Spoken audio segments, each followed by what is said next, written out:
Thank you very much. At muli ho nagbabalik sa second portion po ang ating pong programa, ang Aksyon Central Luzon Special Edition. Ito pa rin po si Sunny Lopez and our special guest for today, Ms. Lay Jocson, the Vice President and Chief Finance Officer of the Jocson College Incorporated, and of course, Mr. Jose Icasi, the Training Director of the Aviation Training Department of the said institution. But before we go on and talk and ask more questions of our special guests, we would like to make an announcement here. Yung pong PEP TV, lalong-lalo na po yung papasok na DWJR 105.5 Genes Radio ay nangangailangan po ng radio audio mixer, marketing and sales associates, marketing business unit head, electronics and communications engineer, first-class radio communications engineer, and DJs. Sa mga DJs, so you prepare a recorded audio sample and 3 minutes po yung oras, no? Para sa MCMN PEP TV naman, nangangailangan po ng additional writer-host. You prepare a sample script ng 2 proyekto, short VTR, okay? And then a cameraman editor, prepare sample work din ng 2 proyekto. Ngayon, babalikan natin yung mga special guest natin. Si Mr. Jose Icasi at saka po si Ms. Lay Jocson. Sir, gusto ko lang ho, bigyan nyo kami ng backgrounder kung bakit kayong napili ho for this. Ano ba yung ginawa nyo in the past? You're now the head of you're the training director ng Aviation Training Department. Well, let me put it this way. Actually, I started my career on the airline sometime in 1965. That's probably over 4 decades, 4 decades ago. And during that time, after having been an aircraft mechanic, I actually was taken as an instructor, and I held the position for 8 years, and then elevated to supervisor for another 2 years, and then for another 5 years, I was manager of Philippine Airlines training. So much so that I became, we would say, adept to training requirements, and I went to the extent of being an advisor to Malaysian Airlines in 1992, and also had my stint in Indonesia with another company, Indonesia Air Transport, just for the purpose of improving their training policies. And after I came back here, I was invited by another company, the ones that were in Clark, but then I continued my engagement on teaching because up to the present, my instructor's license from the CAAP, it remains valid. And right now, even before coming to this room, I should lay here an invitation for me to teach a short course in another airline 2 weeks from now to handle pilots and flight attendants training, which is also required by the CAAP. So more or less, my experience in training extends beyond 20 years. And such an experience I would like to bequeath and as a legacy to teach young people in our area to be future maintenance persons. Because look, when I was in Indonesia, I was actually teaching, you would say, locals in Indonesia. I was asking myself, why do I have to teach this group when in fact in the Philippines there are a lot of hopefuls that can also enjoy my profession? So that without much ado, I stopped, rather I disconnected, or do you say disconnected, or ended my contract with Indonesia and came back to the Philippines. Apparently, after the 2 stints that I've had with an airline, I had partly or semi-retired. Retired because I was no longer connected with the company, but I was still contracted by airlines in teaching subjects. I've taught in Cest Air. Nagturo ako sa isang... So you're the best-known secret in the industry, huh? More or less, I would put it that way. And this experience, in fact, maski dyan sa Omni Aviation, I also had the chance of teaching there. Because apparently, during the last years of Captain Gomez, who's the president of Omni in Philippine Airlines, naging estudyante ko siya on a DC-8 refresher course. So we're still which we still know each other and he also knows me. Sayang naman yung knowledge nyo, tapos yung, Kaya nga eh. yung nag-gain nyo, tapos para hindi nyo lang i-transfer. Exactly. Lalong-lalo na ngayon, nandiyan ang Clark. Nandiyan na ho itong pagkakataon para talagang yung mga kabataan eh, makapagtrabaho. And with that semi-retirement that I've had, when Lay here talked to me Buti magaling sila yun. Tagad kang about nakita, a no? month ago that she was actually planning a school that will produce quality. I said quality. Yes. We would say student quality graduates. Yung pagkatapos, o kaya nag-aaral pa, kinukuha na. Yung dire-recruit na, no? Nag-usap kami Miyerkules, Huwebes, nagsimula na ako. O yun. Mas magaling sila eh. Actually, kinukulit ko kasi yung industry quality manager, Mr. Francis Romero of Singapore Airlines Engineering. Siyempre, di ba? Yes. Dahil ang gusto ko talaga is to align our teaching and curriculum with what the industry offers. So, sabi ko, sir, baka may ma-refer ka naman na na head of training din na to add sa school. And then, yun nga, refer siya mismo, no other than the head of quality ng Singapore Airlines Engineering. Sabi niya, si Mr. Cassie nga. So sa mga educational institutions sa Angeles, probably in Central Luzon, nauna kayo nag-retool to face the future, ha? Yes. At nakuha nyo kaagad si Mr. Cassie. Madalang Everybody knows him in Kaap eh. Kasi we will also be having our satellite branch soon in Parañaque. Okay. Oh, malapit din sa airport, no? Yes. Anong prognosis nyo dito sa Clark? Talagang tuloy-tuloy na. Wala na tayong choice dito ng Premier International Airport. Definitely. Because Wala naman kayong sa Parañaque. it is, I would consider the future of the aviation sector. Saka runway, wala naman kayo. Kahit anong terminal, kung wala namang mahusay na runway, di ba? Pero yung mga bagong planes ngayon, yung makina, nag-iiba rin yan, di ba? Yes. So kayo, patuloy pa rin po yung pag-aaral nyo dyan. Malaking what we consider product improvement ng makina ng aeroplano. In fact, what I could say is this. Nagsimula kayo, propeller pa lang yung mga... Yung mga before the jet During the engine. 70s, yung makina, for example, na 73 at saka nitong 727 could actually produce approximately a thrust of 12,000 pounds, 12 to 15. Ngayon, because of product improvement, the engines that are being developed now produces about 20 to 25,000 pounds of thrust with the same fuel consumption as the old one. Yun. Kaya anong gagawin ng airline? Ano niya yung dati niya, and then get the new airplanes.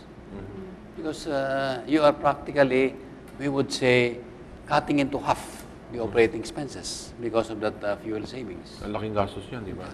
Laking gastos yan kung makakakalahati kang menos. Exactly. Bagong aeroplano naman ang mabibili mo dyan. Bagong aeroplano pa, lesser maintenance cost. Pero tatanong ko, sa mga aeroplano ngayon, ilan ba yung kailangan na mekaniko?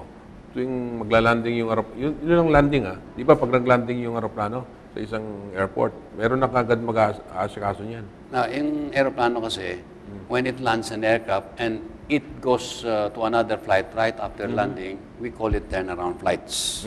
Turnaround flight. Darating, alis uli. Oo. And approximately, we need 4 man-hours. 4 man-hour. 4 man-hours to make the pre-flight check. When I say 4 man-hours, kung 4 ang tao mo, 1 oras lang yun. Kung 2 ang tao mo, 2 oras. But if you have 8 people, probably you can do it in 30 minutes. Oh, mas So mabilis. that is actually more or less how we, because this 4 man-hours is computed on the basis of the checks that should be performed. Yes. And these are mandatory checks, right? Yes. Every time that they are... Every time that the airplane goes down and then prepares for another takeoff, it has to be checked.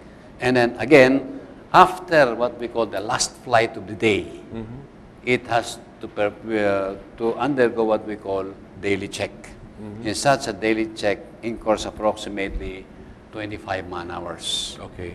Kaya, kung 25 ang tao mo, tapos yun in 1 hour. But if you have only 5 people, then you finish it in 5 hours. Matagal, no? Yeah.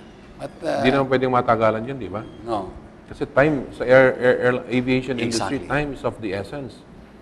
The higher the utilization period of the airplane, the more money it gets and the lesser expenses you incur. O yun naman pong buhay ng aeroplano, pag mahusay yung mga mekaniko niyan, gaano katagal ang ang sinasabi ng manufacturers ng aeroplano, including airworthiness agencies such as the FAA or EASA in Europe, the life of an airplane is indefinite, provided that the required maintenance checks are performed religiously. Religiously. In fact, there are still airplanes that are still flying right now, like tanda mo yung DC-3. Opo. The first DC-3 was produced in 1935. Wow. But there are still, that version that still flies. Pan Am pa yata yung mga airline. Yung unang-unang DC-3, Oo. yun ang one of the oldest commercial airplanes that had been used worldwide.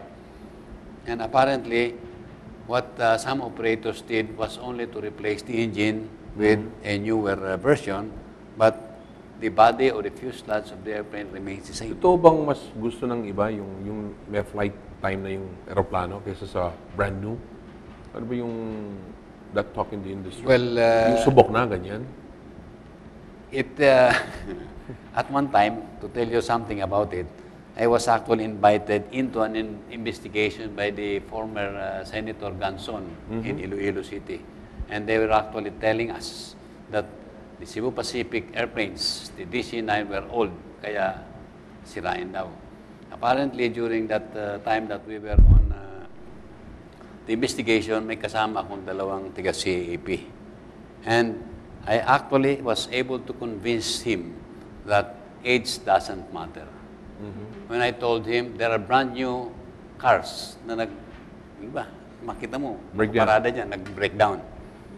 Katapos, meron ng mga lumang kotse na tuloy-tuloy ang takbo. Because it actually is because of maintenance. Maintenance. And so pa sa engine, dapat maintenance. Diyan kayo pumapasok talaga. Exactly. At diyan papasok yung Jocson. Paano naman, pero sa pagkuha mo kay Mr. Cassie, ano pa bang ibang investment ang ginagawa ng Jocson to be ready for this? Actually, we're in the process of purchasing our own Boeing 727-200 aircraft as a training facility for Jocson. Also, complete yung tools and equipment namin, which some will be provided by Lufthansa Technical Training, our partner. So, talagang in terms of the standard and quality, sure tayo because it's more on talagang industry-based training. So, malaking investment din on your part yan, di ba? Yes. Tulad si Mr. Cassie siguro, laki-laking investment. Yes, The best definitely. investment. Also, so you're purchasing, you're in the process of purchasing an airplane. yes, So doon sa airplane na yun, doon sila mag-actual training. yes. Yung mga estudyante nyo, sir, doon mo sila actual, pero sa classroom, meron silang actual training doon sa Definitely. airplane. So that right after the classroom, when we go to the airplane, they actually learn Oh, faster. iba na yan kasi, di ba? Di kaysa puro ano lang, libro-libro lang. Yes. So talagang paano yun sila? As an educator, I may put it that way, that you only learn about 30% of your knowledge in the classroom. The rest, 70% is Yung in actual the na, field. field. And that's true, not only for aviation. That's probably true for So yung other gagawin mo ng professions. Jocson, kailangan mandatory din that they have to have this in order to be ready for the future. They have to really negotiate to have their own yung airplane. actually, we're only the first As per CAAP, we're only the first to have our own Boeing 727 as a training facility. Kasi, rin-require pa lang recently is to have an own jet engine Okay. in the campus. Pero for this, it has 3 serviceable Dati jet engine lang. already. Ito buong aeroplano. Pero kakalkalin nila yung engine na yan, yung engine ng aeroplano. So, pero along the way, kayo yung pwede rin tumanggap ng mga jobs. Pag-repair ng mga Yeah, because actually what I plan to do is that their on-the-job training practice, I would actually introduce what is really being done by an airline on the aircraft before flight. And that is actually what I've seen is the loophole between a graduate of an aviation school and the airline training. To bridge this gap is something that what we're going to do.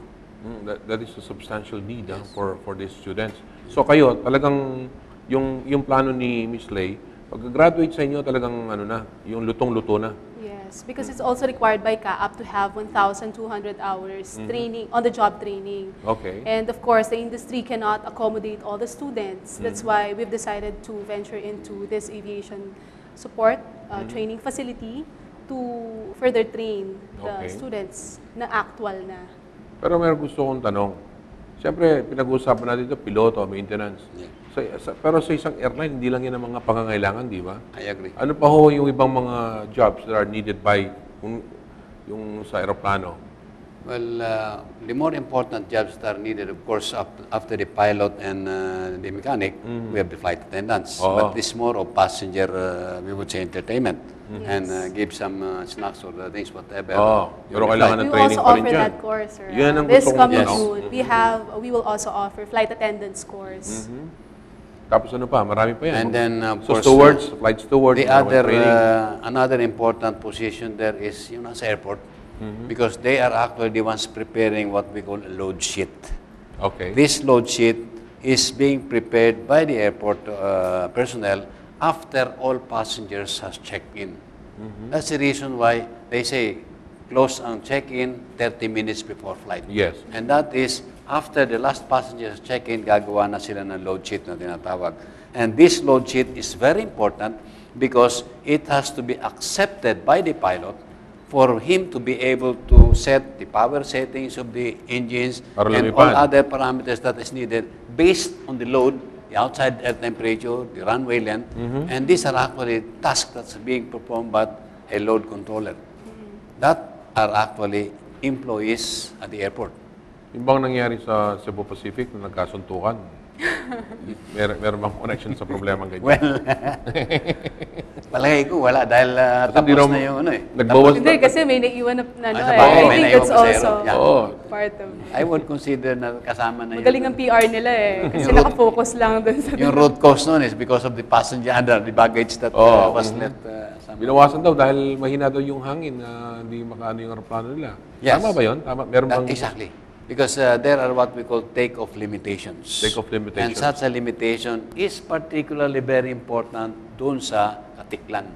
Because the runway is short. Oo, very, very short ang runway doon, di ba? In fact, I have that sad experience before. I was going to the United States on a pass issued by the Philippine Airlines as my employer. Hindi ako nakasakay. No. Because at the time that the flight was departing, it was about 4:30 or 5 o'clock in the afternoon. So, libre kayo, pero una kayo nababop off, no? Oh, mataas ang temperature, kaya yung load ng aeroplano kailangan bawasan. At ang unang babawasin yung mga non-revenue. Oo.